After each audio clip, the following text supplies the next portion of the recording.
Hey guys, welcome back to more political chatter. Today we will be talking about the state of redistricting in the United States and how these schemes by the Republican Party to redistrict to gerrymander their favored states might not play out exactly as they hope. So what you're looking at now is each seat that each party plans to redistrict to make them more favorable for their side. In Texas, there are 5 formerly Democratic seats that with this new bill that the Texas House passed, they are going to make much more Republican and likely, but keyword likely, win them in the midterm elections. In California, they retaliated with their 5 own seats, 5 Republican seats that they plan to make much more Democratic.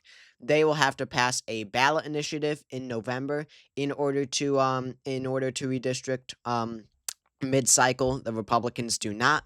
I'm sorry, in Texas they do not, but in California, because of state law, they do.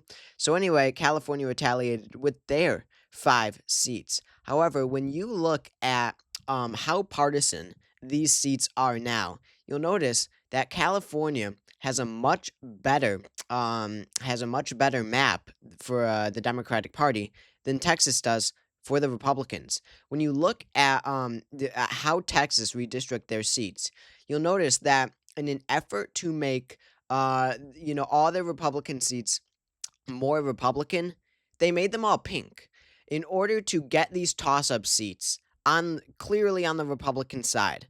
In order to get the some of these Democratic seats clearly on the Republican side, what they did in an effort to do that is they made more deep Republican seats more pink. They made them slightly more Democratic, while these toss-up and Democratic seats they made dramatically more Republican. You could just see here on this right-hand side, each dot represents a Texas congressional seat. And what you'll notice is that there's much more concentration around that plus 20% mark. Before, there was many more around plus 30, plus 40. So many, out of the water, blown out of the water wins, landslide wins for Republicans. But in an effort to make them all more Republican, they pushed them towards the center. Now, these plus 20 seats, they should have no problem winning those. It would be a major shock if Democrats are able to pick up some of those. And maybe it certainly is possible. I think 2018, one of the Oklahoma districts randomly voted for a Democrat out of nowhere after they redistrict. But anyway, the point is more so some of these other pinkish seats that they made closer to the middle. Look at these 4 seats from the current map. 1, 2, 3, 4. They were right around plus 15 to plus 20. They really centered those. They put those towards the middle. Now none are plus 20. They're all around plus 15.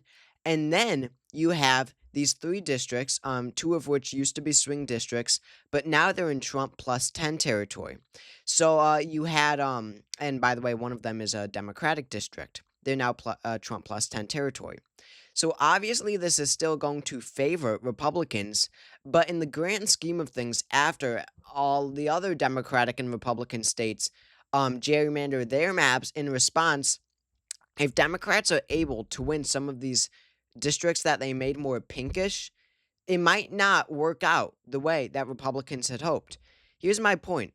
If you have all of these about Trump plus 10 to Trump plus 15 districts, those are still in play for the Republican Party. I still think back to that Oklahoma district in 2018 when Kendra Horn won out of nowhere. That was what Trump plus what 25% district.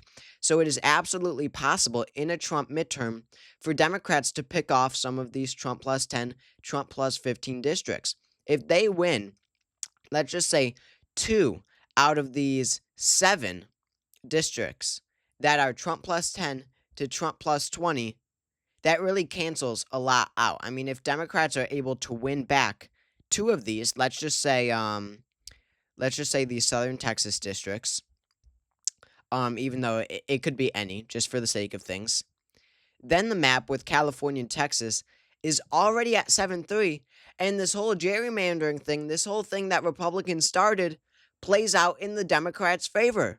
And that's just 2 out of those 7 seats that are somewhat toss-up, that are somewhat competitive for the Democrats. Just 2 out of the 7. Could you imagine if it was a major blue wave nationwide and they were able to pick off more? So Republicans may have just made a big mistake, chewed off, bit off more than they could chew here, and it may result this Texas map, because of how, essentially, it is already an F-rated congressional map. It is incredibly unfair to begin with. So it is already gerrymandered almost to an extreme, but apparently you could get more extreme. So it makes sense if they go too far. If they go farther than this map, it could make sense that they go too far and they make too many districts that aren't Republican enough. This has happened in gerrymandering schemes in the past. This has happened where it does not play in the party's favor that it was supposed to gerrymander. If you make every district, if you have 40% of the state, like Texas, or it's even more in Texas, but if you have 40% of a state voting Democratic, but you have, let's say, all 20 districts going Republican, then that will create a bunch, many, who knows how many. It could be all districts that simply aren't Republican enough, that aren't safe Republican. And in a massive blue wave year, you could have Democrats sweep every one of those districts if that partisan margin between Democrats and Republicans is close enough, if that makes sense. So this might not be what the what the Republicans hope for at all. This could actually play in Democratic hands. But what will all the other states do? That's the question. You've got Indiana. They're looking to uh, uh, district out Frank Morvan in Indiana's first district. I think that's the first, at least. You've got they're trying to redistrict out Marcy Kaptur in the Toledo district in Ohio. They're trying to district out I believe it's the St. Louis district. It might be the Kansas City district. I don't know. It's one of them, but whatever. It doesn't really matter. One of those is gone. Um, and that's the ones I could. And I think Kansas is looking at districting out whatever her name is. Why can't I think of it?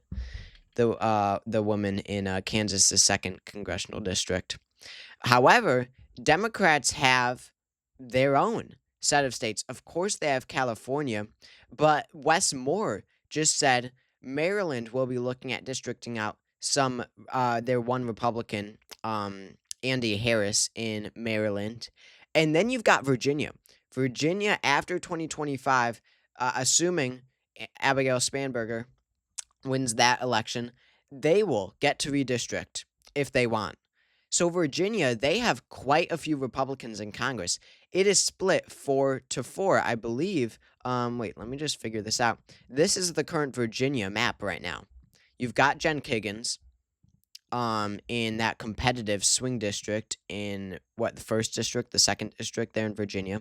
So you've got 1, 2, 3, 4, 5, 6 Democratic districts, 1, 2, 3, 4, 5 Republican districts. Democrats could easily outdistrict this coastal Republican there. And they could get Kiggins out, and they could probably get one more. They could probably make it, what is that? 9-2. I believe that's 9-2 in favor of Democrats. So as you could see, Republicans, starting with Texas, they bit off more than they could chew because now they've got Virginia, who could retaliate. You've got Maryland that could retaliate. And then on top of that, you've got all of these southern districts that a lot of them are pretty gerrymandered to begin with. You've got all of these southern states with high African American populations that are protected. They are protected under the Voting Rights Act of 1965. You could get around partisan gerrymandering. There is obviously, look at Texas, look at California. There are ways to get through partisan gerrymandering, but courts are strict when it comes to racial gerrymandering. The Voting Rights Act was very strict in, against outright banning, essentially. It doesn't allow it, racial gerrymandering. Some states have, I don't know how, I don't know this legal stuff, but they've gotten around it in Florida. They've gotten around it in Texas, obviously. But in court after court, Louisiana, Mississippi, and Alabama have tried to district out their Democrats, and it has always failed time after time after time. So this is where things stand right now. I don't know how it'll end up, but this is how it could go. Democrats could make a net gain of 3 seats there in Virginia. That would be absolutely gigantic. If they could get that through in Virginia, that 3 seats could be crucial. But in the end, this will not help Republicans all that much. Republicans, their Texas map is not too good. If Democrats are able to pick off a few Texas seats and then properly retaliate in every other seat, meaning if, Indiana redistricts a Democrat out, Maryland redistricts a Republican out. If they're able to successfully retaliate, they don't even have to go beyond what the Republicans do, just match what the Republicans do. If Democrats are able to do that in every other state, and then they lose some on Texas, Democrats could make a net gain of House seats out of this whole situation, which would be a shock to the system, which would be something that nobody really expects. And I forgot to bring this up before when we were talking about Texas and California specifically, but look at what California was able to do. They were able to get these districts that they made more democratic, these Republican, these toss up districts, they were able to get them over that 10-point margin because it is simply easier to gerrymander, or not even to gerrymander, essentially. Well, yeah, I guess to gerrymander. But what I'm trying to say is that the margin for Democrats in California is a larger margin than the margin is for Republicans in Texas. Democrats in California have much higher ground to stand on to gerrymander. If look, this is what I'm saying.